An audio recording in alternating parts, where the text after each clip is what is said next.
Everyone, I know this is not a typical reading for me, but I am down in my studio. I just wanted to come and record this and say thank you to everybody who came. We laid my uncle to rest today. It was a very nice day. Overall, a good ceremony, if or service, I guess you would call it, if it can be a good one for a death. But there were a few things that happened that made us all tear up in a good way.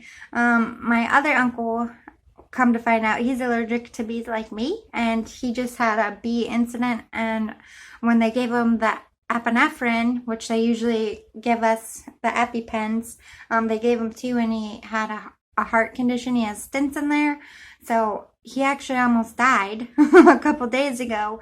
And not to make a joke out of it, but we kind of were. And in the middle of the funeral, the biggest bee you have ever seen in your life literally came over to where me and my Uncle Mark, I was sitting behind my Uncle Mark was in front of me. We're both allergic to bees.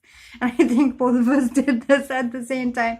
But it was like everybody had talked about that when we went to the ceremony. Like, did you guys see the bee? That was Uncle Greg, like picking on his big brother, because the running joke was it's a killer bee. Like, what did he call it? I don't know, but he said it was like really big, like a death bee, was like on a mission to kill him. So in Uncle Greg sends the biggest bee you've ever seen, and it flew all the way around the church, around everyone. And it was like a funny moment because it kind of relates to what we were talking about at the wake yesterday.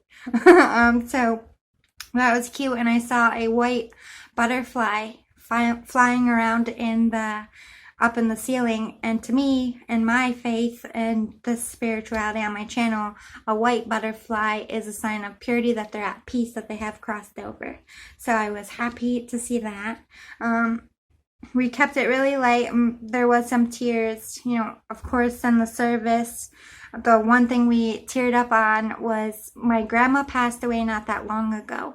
And in my church, when you die, your name gets written in a book of remembrance. So they read it from time to time and they say prayers. So there's people in that book since the beginning of the church. Obviously, we're on to a new book, but they keep them. So anyway, one column was grandma. Like, there was a list of names, and Marion Oot was my grandma's name, and they were on the second column.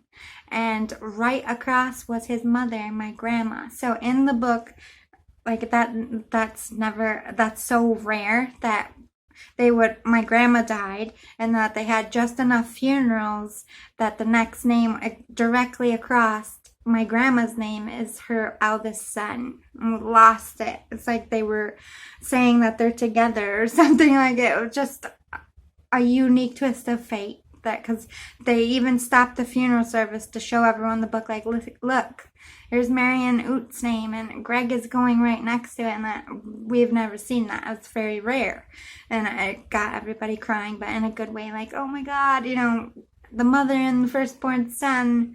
And then he was buried right next to my Aunt Linda, which is nice because my grandma and grandpa are buried, and then my Aunt Kathy's next to her, but they couldn't get any more plots, so they had to put my Aunt Linda across the way. They can see each other, technically, from across the way, but now she won't be alone because Uncle Greg is directly across the other way and with Aunt Linda, so at least there's family there now for Aunt Linda. So it was really sad because we're burying Uncle Greg, and Aunt Linda's, they're literally side by side, so you'd see Linda Oot as we're laying Greg Oot, her brother, and then you look across the way and you see my grandparent. It's just very sad, like how many people we have in that. I have Lauren and Rob, my two cousins, they lost both their parents.